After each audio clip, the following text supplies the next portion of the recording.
Hi friends, this is doctor Manoj, pediatrician. ఈ రోజుల్లో న్యూస్లో చూసుకుంటే హెల్త్ న్యూస్లో ఎక్కువగా భయపెట్టే విషయం monkey pox. So monkey pox గురించి చాలా తక్కువ మందికి తెలుసు.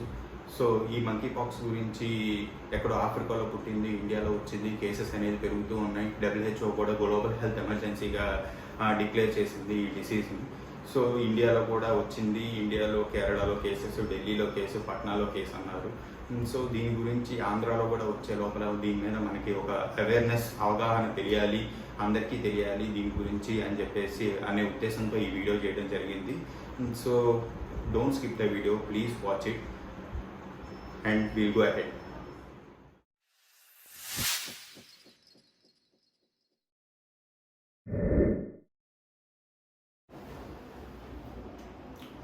సో మనందరం కోవిడ్ గురించి ఆల్రెడీ భయపడుతూనే ఉన్నాం, బాధపడుతూనే ఉన్నాం. ఫస్ట్ వేవ్ అయిపోయింది, సెకండ్ వేవ్ అయిపోయింది, థర్డ్ వేవ్ అయిపోయింది, ఇంకా కోవిడ్ కేసెస్ పెరుగుతూ ఉన్నాయి, చావులు పెరుగుతూనే ఉన్నాయి. సో వాటికి మనం చాలా జాగ్రత్తలు తీసుకుంటున్నాం, అయినా వాటంతటిగా అవి పెరుగుతున్నాయి. సో ఇది అసలే మనకి బర్డెన్లా ఉంది. ఇప్పుడు మంకీ పాక్స్ అనేది మనకి ఎక్స్ట్రా బర్డెన్లా తయారైంది. సో ఇప్పుడు కరెంట్ సిచ్యువేషన్ ఏంటి, మంకీ పాక్స్కి కరెంట్ సిచ్యువేషన్ ఏంటి అండ్ దీని డిసీజ్ లక్షణాలు ఏంటి, సో ఇదంతా ఈ వీడియోలో మనం తెలుసుకుందాం.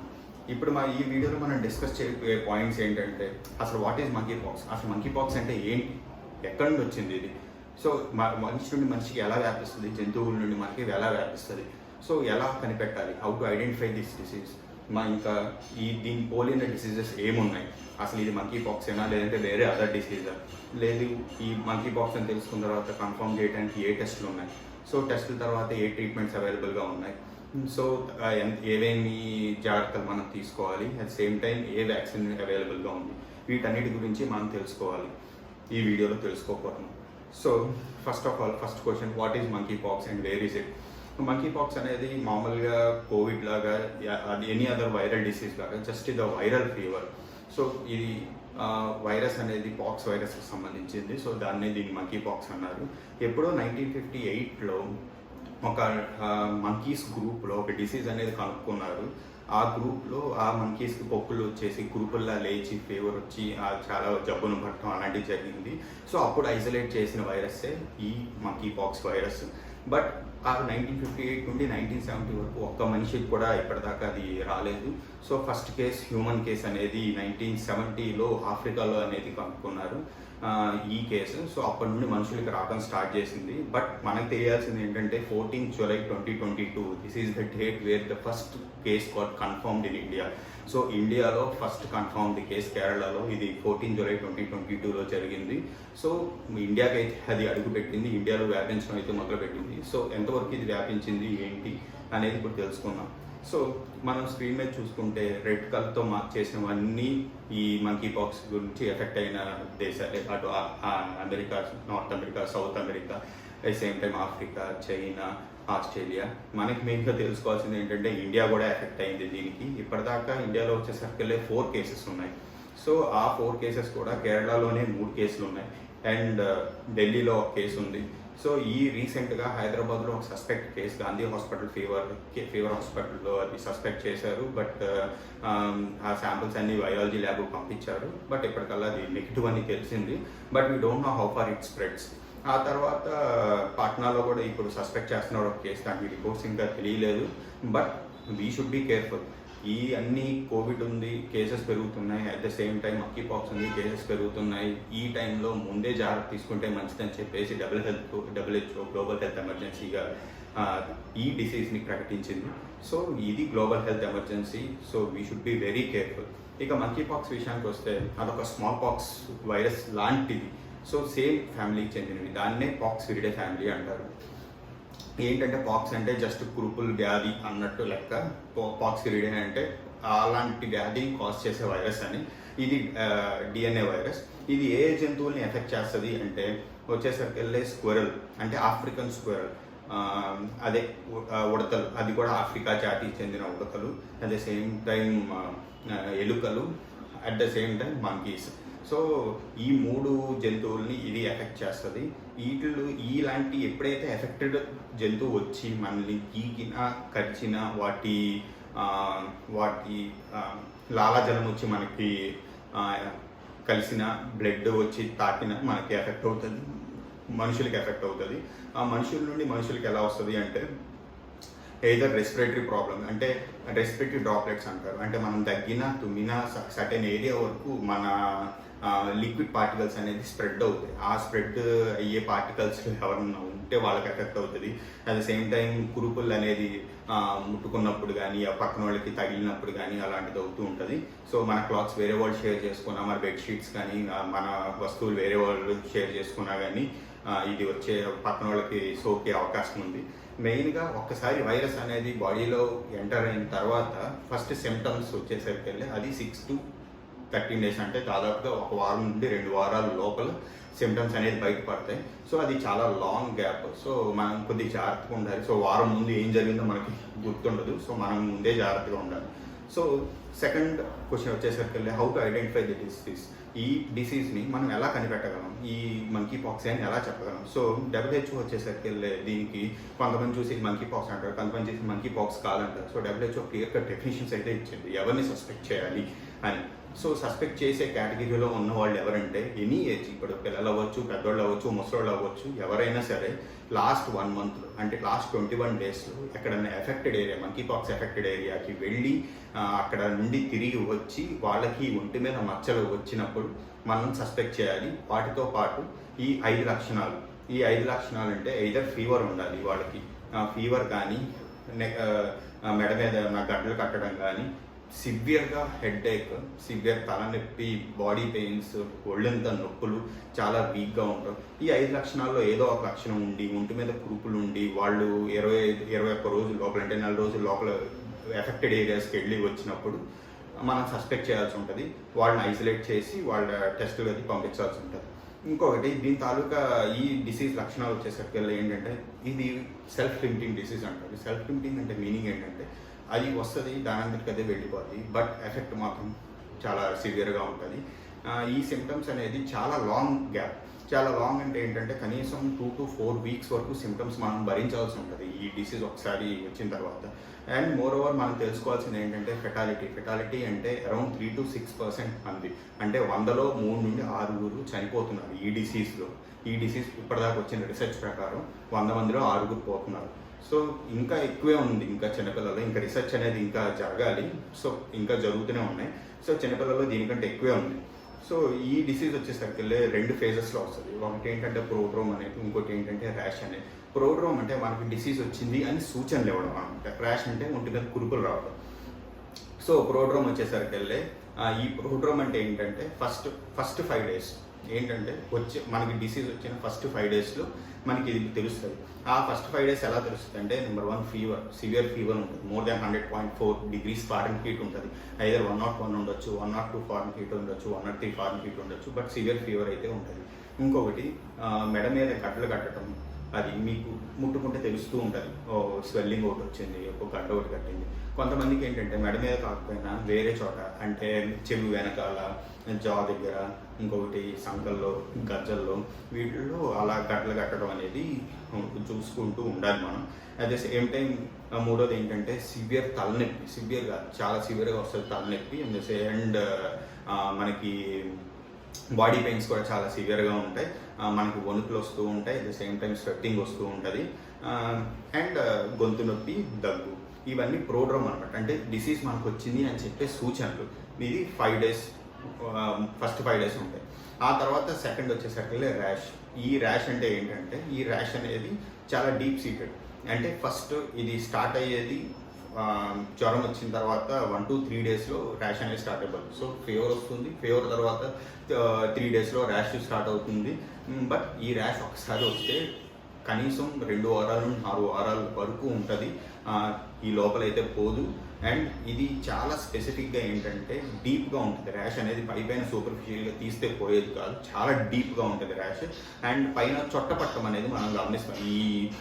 ఈ ర్యాష్, మంకీ పాక్స్ ర్యాష్లో ఈ చొట్టపట్టం అనేది మెయిన్గా స్పెసిఫిక్ అని చెప్పుకోవాలి. ఇనిషియల్గా ఫస్ట్ మనకి బాగా పెయిన్ఫుల్గా ఉండొచ్చు. ఎప్పుడైతే అది హీల్ అయిపోతుందో, నయమైపోతుందో ఆ టైంలో అది బాగా దొరకబెట్టడం స్టార్ట్ అవుతుంది.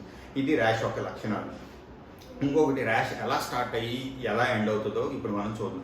ఫస్ట్ ర్యాష్ స్టార్ట్ అయ్యేది నోట్లో స్టార్ట్ అవుతుంది. First rash is always in the oral. దీన్ని ఎనాంతం అంటారు. ఎనాంతం అంటే ఏంటంటే మ్యూకోజల్ సర్ఫేసెస్ ఇన్వాల్వ్ అయితే దాన్ని ఎనాంతం అంటారు. సో ఈ డిసీజ్ స్టార్టింగే నోట్లో స్టార్ట్ అవుతుంది, టంగ్ మీద స్టార్ట్ అవుతుంది, లిప్స్ మీద స్టార్ట్ అవుతుంది. ఆ తర్వాత వచ్చేసరికి వెళ్ళి మొహం మీదకి వ్యాపిస్తుంది.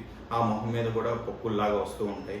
ఆ తర్వాత వచ్చేసరికి వెళ్ళి మెయిన్గా కాళ్ళు, చేతులు, ముఖం, ఈ మూడే చాలా ఎక్కువగా ఎఫెక్ట్ అవుతాయి. సో మిగిలిన బాడీ చాలా తక్కువ ఎఫెక్ట్ అవుతుంది. సివియర్ కేసెస్లో ఎఫెక్ట్ అవ్వచ్చు, బట్ మెయిన్గా ఎఫెక్ట్ అయ్యేది ఫేస్, నోరు, చేతులు, కాళ్ళు. ఆ డైరెక్షన్లో ఎప్పుడు వెళ్తూ ఉంటుంది. ఫస్ట్ 3 days ఎప్పుడు చిన్న మచ్చలా వస్తుంది. ఆ తర్వాత 5 days అయ్యేసరికి ఆ మచ్చ కాస్త చిన్న పొక్కులా మారుతుంది. ఆ తర్వాత 7 days అయ్యేసరికి అంటే ఒక వారంకి వచ్చేసరికి వెళ్ళి అది దాన్ని పుస్ట్యూల్ అంటారు. పుస్ట్యూల్ అంటే ఏంటంటే సీమ్ పట్టిన పొక్కులా తయారవుతుంది, సీమ్ పట్టిన కురుపులా తయారవుతుంది ఒక వారానికి వచ్చేసరికి వెళ్ళి.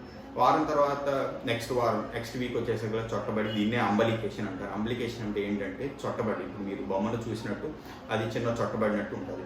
నెక్స్ట్ తర్వాత 14 days తర్వాత ఆ ర్యాష్ కాస్త పెంకులా మారి అక్కడ పడిపోవటం స్టార్ట్ అవుతుంది. ఆ స్టేజ్లో మనకి బాగా దురదలు పెట్టడం ఇది స్టార్ట్ అవుతుంది.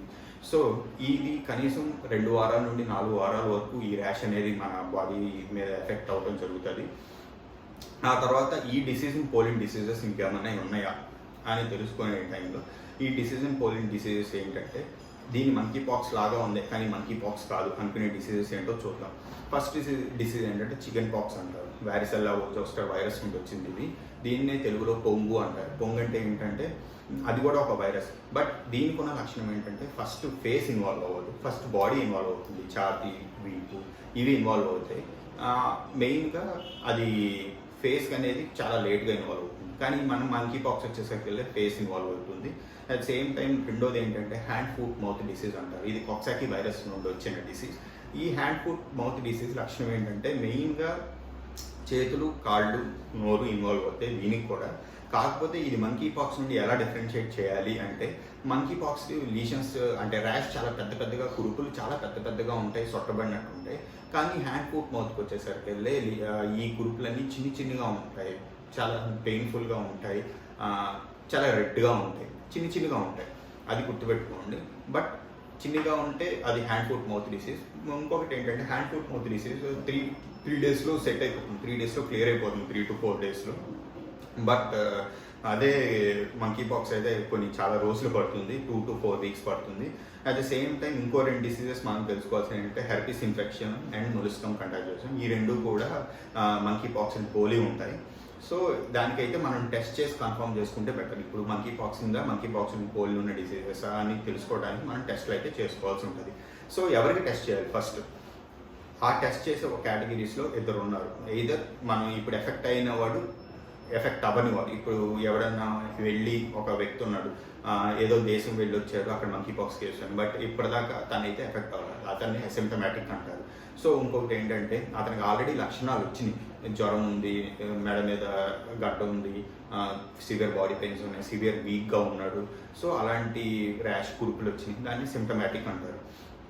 ఇప్పుడు అసిమ్టమాటిక్ అంటే ఇప్పుడు జబ్బు లక్షణాలు ఏమీ లేవు, బట్ ఎక్స్పోజ్ అయ్యాడు వైరస్కి. అలాంటి వాడిని ఏం చేయాలి అంటే ఐసోలేట్ చేసేయాలి 21 రోజుల వరకు. 21 రోజుల వరకు ఐసోలేట్ చేసి ఇప్పటిదాకా ఏ సిమ్టమ్స్ రాకపోతే విడుదల చేయొచ్చు, అంటే బయటకు వదిలేయచ్చు. బట్ సిమ్టమాటిక్ కేసెస్లో ఏ సిమ్టమ్లో ఉన్నారు? ఫస్ట్ మనకు తెలిసిన 2 సిమ్టమ్స్. ఒకటేమో కురుపుల ఫేజ్, ఇంకోటేమో నయమయ్యే ఫేజ్. కురుపుల ఫేజ్లో ఉన్నప్పుడు ఏం చేయాలి అంటే ఏదైతే ఆ కురుపులు అయితే ఉన్నాయో దాన్ని స్క్రేప్ చేశారు, లీషన్ స్క్రేపింగ్ అంటారు దాన్ని. ఆ స్క్రేప్ చేసి ఆ చీముని సిరెంజ్తో తీసి అది వైరాలజీ ల్యాబ్కి పంపించడం. సేమ్ టైం కోవిడ్ తీసినట్టు ముక్కులోను, గొంతులోను స్వాబ్స్ తీసి పంపించడం, సేమ్ టైం బ్లడ్ పంపించడం అండ్ యూరిన్ పంపించడం. ఇవి టెస్టులు చేయాల్సి ఉంటుంది ఎప్పుడైతే ర్యాష్ ఫేజ్లో ఉన్నాడో. ఎప్పుడైతే ర్యాష్ ఫేజ్ పోయి రికవరీ ఫేజ్కి వచ్చేసాడో వాడికి జస్ట్ బ్లడ్ అండ్ యూరిన్ తీసుకొచ్చాలి, ఎందుకంటే ఆల్రెడీ అప్పుడు పెంకులు అయిపోయి కురుపులన్నీ పోతాయి కాబట్టి. సో ఫైనల్గా టెస్టింగ్ అయితే అవసరం. టెస్టింగ్ ఎక్కడ చేస్తారు అంటే శాంపుల్స్ అయితే తీసుకొని ప్యూనే ల్యాబ్కి పంపిస్తారు, నేషనల్ ఇన్స్టిట్యూట్ ఆఫ్ వైరాలజీ అక్కడ ఉంది. సో ప్యూనేలో ఈ టెస్ట్ చేసి కన్ఫర్మ్ చేసి రిపోర్ట్స్ అనేది రిలీజ్ చేస్తారు. నెక్స్ట్ ఈ స్వాబింగ్ ఎలా చేస్తారు అంటే జస్ట్ మా స్వాబ్ తీసి ఎక్కడైతే లీషన్స్ ఉన్నాయో ర్యాషెస్ ఉన్నాయో ఆ ర్యాష్కి జస్ట్ చుట్టేసి వీటెన్ కంటైనర్లో పెట్టి తీసుకెళ్తాం. స్క్రేపింగ్ అనేది ఎలా చేస్తారంటే స్టెరైల్ బ్లేడ్, స్కాల్ పెన్ కానీ బ్లేడ్ కానీ తీసి ఆ కంటెంట్స్ అనేది సిరంజ్లో తీసుకొని ఒక చిన్న బాటిల్లో పెట్టి అగైన్ వీటెన్లో పెట్టి అది ప్యూనే పంపిస్తారు. నెక్స్ట్, దీనికి ట్రీట్మెంట్ ఉందా అని క్వశ్చన్కి మోస్ట్లీ సపోర్టివ్ ట్రీట్మెంట్ ఉందని చెప్పాలి. మెయిన్గా ట్రీట్మెంట్లో మనం తెలుసుకోవాల్సిన విషయం పేషెంట్ ఐసోలేషన్ అనేది చాలా ముఖ్యం. తనకి ముఖ్యం, చుట్టుపక్కల ఉన్న వాళ్ళకి ముఖ్యం, అందరికీ ముఖ్యం. ఎప్పుడైతే చైన్ బ్రేక్ చేయగలమో అప్పుడే మనం డిసీజ్ని ఎరాడికేట్ చేసినట్టు లెక్కలో తీసుకోవాలి. సో చైన్ అనేది బ్రేక్ చేయడానికి ఈ ఐసోలేషన్ అనేది చాలా ముఖ్యం. ఐసోలేషన్ అనేది ఒంటరిగా చేయాలి, సపరేట్గా ఒక రూమ్ ఉండాలి, ఆ రూమ్కి separate ventilation, separate bathroom, separate అన్నీ సపరేట్గా ఉండాలి. అండ్ మాస్క్ అనేది కంపల్సరీ ధరించాలి. 3 layered mask, surgical mask or N95 whatever mask అనేది ధరించాలి. ఒకవేళ ఏదైనా పరిస్థితుల్లో పేషెంట్ మాస్క్ ధరించలేని స్టేట్లో ఉంటే చుట్టుపక్కల ఉన్న వాళ్ళు మాస్క్ ధరించాలి. అది చాలా ఇంపార్టెంట్. ఎవరైతే కాంటాక్ట్లో ఉన్నారో అందరూ గ్లోవ్స్ వేసుకోవాలి, మాస్క్ వేసుకోవాలి, హ్యాండ్ హైజీన్ అనేది ఫాలో అవ్వాలి. ఇంకొకటి ఏంటంటే ఎప్పుడైతే లీషన్స్ అనేది బయటకు కనిపించుకోనికుండా ఫుల్ హ్యాండ్స్ వేసుకొని, ఫుల్ స్లీవ్స్ ప్యాంట్స్ వేసుకొని ఉండాలి. లీషన్స్ అనేది బయటకు కనిపించడం కానీ, ముట్టుకోవడం కానీ అలాంటివి చేయకూడదు. లీషన్స్ నుండి, ఆ ర్యాషెస్ నుండి వ్యాపించకూడదు మళ్ళీ పక్కన వాళ్ళకి. అట్ సేమ్ టైం రీహైడ్రేషన్ అంటే ఏంటంటే ఇక బాగా నీళ్లు తాగడం. ఈ ఫేజ్లో చాలామంది ఏంటంటే ఎక్కువ వీక్గా ఉన్నప్పుడు తినలేకపోవటం, తాగలేకపోవటం, అలాంటప్పుడు హాస్పిటల్ అడ్మిట్ అయ్యి సెలైన్ పెట్టించుకోవాల్సిన అవసరం ఉంటుంది. అట్ సేమ్ టైం న్యూట్రిషన్, చాలా పోషకాహారం తీసుకోవాలి ఈ ఫేజ్లో. 2 నుండి 4 వారాల వరకు చాలా ఇంపార్టెంట్. ఆ తర్వాత ఏదైతే సిమ్టమ్స్ వస్తున్నాయో ఆ సిమ్టమ్కి ట్రీట్మెంట్ తీసుకుంటే సరిపోతుంది. మెయిన్గా ఏమేమి సిమ్టమ్స్ వస్తాయంటే మనకి వచ్చేది ర్యాష్ అనేది ఇప్పుడు అది ముట్టుకోకూడదు, ర్యాష్ అలాగే గీక్కూడదు, చాలా జాగ్రత్తగా ఉంచాలి. ఎప్పుడు కవర్ చేసేసి ఉండాలి. ఎప్పుడు ఎవరు లేని టైంలో చూసి ఒక యాంటీసెప్టిక్, డెటాల్ కానీ అలాంటిది యాంటీసెప్టిక్ ఒక దూదిలో ముచ్చుకొని ఆ లీషన్స్ మీద అప్లై చేసుకుంటూ ఉండాలి. సో ఎందుకంటే ఇలా అప్లై చేయడం వల్ల మళ్ళీ సెకండరీ ఇన్ఫెక్షన్ అంటారు, బ్యాక్టీరియా మళ్ళీ వచ్చి ఇన్ఫెక్ట్ అవ్వకుండా చూస్తుంది. సో దాన్ని స్కిన్ ర్యాష్ అలా కాపాడుకోవాలి. ఒకవేళ నొప్పి చెప్పాను ఇనిషియల్గా పెయిన్ఫుల్గా ఉంటుంది అని, నొప్పి ఆ పెయిన్ వచ్చినప్పుడు పారాసెటమాల్ ట్యాబ్లెట్ వేసుకోవటం. లాస్ట్కి వచ్చేసరికి పెంకు కట్టి దురదలు వస్తాయి, దురదలు వచ్చినప్పుడు యాంటీ హిస్టమిన్ ట్యాబ్లెట్స్ వేసుకోవటం చాలా సరిపోతుంది ఆ ర్యాష్కి. దాని అందరికి అదే క్లియర్ అవుతుంది. మెయిన్ పార్ట్ వచ్చేసరికి ఇప్పుడు రీహైడ్రేషన్. చాలా వీక్గా ఉండి ఏం చేస్తారంటే వాళ్ళు సరిగ్గా నోట్లోంచి ఆహారం తీసుకోలేకపోవడం అలాంటివి చేస్తారు. సో ఆ టైంలో మనం ఎక్కువ ORS ఎంకరేజ్ చేయడం, తీసుకోవాలి అని, ఓరల్గా ఫ్లూయిడ్స్ తీసుకోవడం, అవసరమైతే అడ్మిట్ చేసి సెలైన్ అనేది ఎక్కియడం అనేది చేయాల్సి. న్యూట్రిషియస్ డైట్ కూడా చాలా జాగ్రత్తగా తీసుకోవాలి. ఆ తర్వాత వచ్చేసరికి ఫీవర్కి చాలా ఎక్కువే సివియర్గానే ఉంటుంది అని అనుకోవాలి. ఆ ఫీవర్కి ఏంటంటే టెపిడ్ స్పాంజింగ్ అనేది చేయాలి. టెపిడ్ స్పాంజింగ్ అంటే ఏంటంటే ఒక బౌల్లో గోరువెచ్చని నీళ్ళు, అట్లా వేడిగా ఉండకూడదు, మరీ చల్లగా ఉండకూడదు. ఒక బౌల్లో గోరువెచ్చని నీళ్ళు తీసుకొని ఒక ఉతికిన క్లీన్ క్లాత్ ఒకటి తీసుకొని, బట్ట ఒకటి తీసుకొని తడిపి ఒళ్ళంతా తుడవాలి. ఫీవర్ తగ్గే వరకు తుడుస్తూనే ఉండాలి. అదొక్కటే మెయిన్ మందు. పారాసెటమాల్ అనేది సపోర్ట్గా యాడ్ చేస్తుంది, కానీ మెయిన్గా టెపిడ్ స్పాంజింగ్ అనేది చాలా యూస్ఫుల్ ఫీవర్కి. ఆ తర్వాత వచ్చేసరికి హెడ్ఏక్, బాడీ పెయిన్స్, ఈ రెండింటి వల్ల మనం చాలా ఇబ్బంది పడతాము. సో వాటికి ఎక్కువ హైడ్రేషన్ తీసుకోవాలి, ఎక్కువ వాటర్ తాగాలి, సేమ్ టైం పారాసెటమాల్ వేసుకుంటే సెట్ అవుతుంది. నెక్స్ట్, మనం స్ప్రెడ్ అవ్వకుండా చూసుకోవాలి. మనం ఎటువంటి జాగ్రత్తలు తీసుకోవాలి మనల్ని మనం కాపాడుకోవడానికి. ఒక ఎఫెక్టెడ్ పర్సన్ ఉన్నాడు ఇంట్లోకి అంటే హాస్పిటల్లో ఎఫెక్టెడ్ పర్సన్ ఉన్నప్పుడు మనల్ని మనం ఎలా కాపాడుకోవాలి అంటే ప్రికాషన్స్ తీసుకోవాల్సి ఉంటుంది. ఎటువంటి ప్రికాషన్స్ అంటే ఫస్ట్ ఐసోలేట్ చేసేయాలి ఆ పేషెంట్ని. ఎవరైతే ఆ పేషెంట్ ఉన్నాడో ఆ స్కాబ్, ఏదైతే కురుపుల పెంక్ అనేది పడిపోయే వరకు ఐసోలేట్ చేసేసి పెట్టాలి. ఎన్ని రోజులు అయితే అన్ని రోజులు, 2 వీక్స్ అవ్వచ్చు, 3 వీక్స్ అవ్వచ్చు, 4 వీక్స్ అవ్వచ్చు, బట్ ఐసోలేట్ చేసి పెట్టాలి. విజిటర్స్ అనేది విజిట్ చేయకూడదు. At same time hand hygiene, మన స్పిరిట్తోను శానిటైజర్ తోటి ఎప్పుడు హ్యాండ్ వాష్ చేసుకుంటూ ఉండాలి. And masks, gloves, sleeves, specs అన్నీ వాడుతూ ఉండాలి. సో కోవిడ్ వెళ్ళిపోయింది కదా, మనం ఇంకా కేసెస్ తగ్గుతున్నాయి కదా అనుకోవద్దు. బట్ ఇప్పుడు కోవిడ్ తర్వాత మంకీ పాక్స్, ఆ తర్వాత వేరేది ఏదైనా రావచ్చు. ఇవన్నీ రెస్పిరేటరీ వేలో స్ప్రెడ్ అవుతున్నాయి కాబట్టి మనం జాగ్రత్తగా మన జాగ్రత్త కోసం గ్లోవ్స్ వేసుకోవటం, అండ్ మాస్క్ పెట్టుకోవడం అనేది ఇంపార్టెంట్. బట్ మెయిన్గా ఫిజికల్ కాంటాక్ట్ అనేది ఉండదు. అది సెక్షువల్గా అవ్వచ్చు, ఏదైనా అవ్వచ్చు, కానీ ఫిజికల్ కాంటాక్ట్ మాత్రం ఉండకూడదు ఇలాంటి కేసెస్కి. నెక్స్ట్ లాస్ట్ టాపిక్, వ్యాక్సిన్స్ ఉందా లేదా. మామూలుగా వ్యాక్సిన్ అనేది నేను ఇంకా ఎక్స్పోజ్ అయ్యాను, నాకు వ్యాక్సిన్ అనేది వేయించాలి, అవసరమా లేదా అనే క్వశ్చన్కి ప్రస్తుతానికి అయితే వ్యాక్సిన్ అనేది అవైలబుల్గా లేదు. బట్ రీసెర్చ్ అనేది జరుగుతుంది. ఇప్పుడు ఇండియాలో ఢిల్లీలో బిడ్డింగ్ వేశారు వ్యాక్సిన్ అనేది తయారీ స్టార్ట్ అవడానికి. సో హోప్ఫుల్లీ వ్యాక్సిన్ అనేది ఎంత త్వరగా పాసిబుల్ అయితే అంత త్వరగా వచ్చే అవకాశం ఉంది. బట్ ప్రస్తుతానికి అయితే స్మాల్ పాక్స్ వ్యాక్సిన్ అనేది ఈ డిసీజ్కి, మంకీ పాక్స్కి 85% ఎఫెక్టివ్ అని చెప్పేసి అన్నారు. కాకపోతే ఈ స్మాల్ పాక్స్ వ్యాక్సిన్ అనేది లాస్ట్ టైం ఆపేశారు. ఎందుకంటే స్మాల్ పాక్స్ అనేది మన ఇండియాలో నుంచి కాదు, వరల్డ్ నుండి ఎరాడికేట్ చేసేసారు. స్మాల్ పాక్స్ ఇక ప్రాబ్లమే కాదు, అందుకని చెప్పేసి వ్యాక్సిన్ కూడా ఆపేశారు. సో ఇది సేమ్ ఫ్యామిలీకి చెందింది కాబట్టి మేబీ స్మాల్ పాక్స్లో ఉండే వ్యాక్సిన్ దీనికి హెల్ప్ అవుతుంది. సో 85% అయితే ఎఫెక్టివ్ అని చెప్పారు ప్రస్తుతానికి. సో వ్యాక్సిన్ డెవలప్ చేసుకునే ముందు ఈ వ్యాక్సిన్ కనుక రిలీజ్ చేస్తే మనం తీసుకునే అవకాశం కూడా ఉంది. So be careful, that's all guys. ముందేదో కోవిడ్ వచ్చింది, కోవిడ్ తర్వాత ఇప్పుడు మంకీ పాక్స్ వస్తుంది. ఏదైనా ఇలాంటి డిసీజెస్ అనేది మనకు అలవాటు పడుతూ ఉండాలి. మనం కూడా చాలా జాగ్రత్తగా ఉండాలి, మెయిన్గా ధైర్యంగా ఉండాలి. కొన్ని డిసీజెస్కి ట్రీట్మెంట్ ఉంటుంది, కొన్ని డిసీజెస్కి ట్రీట్మెంట్ ఉండదు. బట్ మనోధైర్యమే ముఖ్యం అని చెప్పాలి. ఇది మంకీ పాక్స్ విషయానికి వస్తే కోవిడ్ అంత సివియర్గా ఉండదు, చాలా సింపుల్గా ఉంటుంది డిసీజ్. కాకపోతే ఒకసారి వచ్చిన తర్వాత డ్యూరేషన్ అనేది చాలా ఎక్కువ సేపు సఫర్ అవ్వాల్సి ఉంటుంది. ఒకసారి ఎఫెక్ట్ అయితే కనీసం 2 వీక్స్ 4 వీక్స్ సఫర్ అవ్వాల్సి ఉంటుంది. బట్ సివియారిటీ అయితే కోవిడ్ అంత సివియర్ కాదు. అందుకే ఇన్ని రోజులైనా కానీ ఇండియాలో 4 కేసెస్ అనే చెప్పారు. సో ఇప్పుడు కేసెస్ అయితే పెరుగుతాయి, బట్ చాలా స్లోగా పెరుగుతాయి. ఈ లోపల మనకి ఒక ఊపిరి పీల్చుకోవడానికి టైం ఉంటుంది, ఏమైనా చేయడానికి టైం ఉంటుంది ఈ డిసీజ్కి అగెయిన్స్ట్గా. బట్ స్టే హెల్తీ, ఇప్పుడు హ్యాండ్ హైజీన్ మెయింటైన్ చేయండి, హ్యాండ్ వాషింగ్ చేసుకోండి, స్పిరిట్ అనేది అప్లై చేసుకుంటూ ఉండండి, శానిటైజర్ అప్లై చేసుకుంటూ ఉండండి, హ్యాండ్ వాషింగ్ చేసుకుంటూ ఉండండి, మాస్క్ పెట్టుకోండి, గ్లౌస్ పెట్టుకోండి, అవసరమైతే గాగుల్స్ పెట్టుకోండి. మన సేఫ్టీ ముఖ్యం, పక్కన వాళ్ళు చూసి నవ్వుతారు అనుకోవద్దు. మన సేఫ్టీయే మన ప్రాణానికి ముఖ్యం. Thank you. ఈ వీడియో షేర్ చేయండి సో దట్ అందరికీ అవగాహన వస్తుంది మంకీ పాక్స్ మీద. Thank you.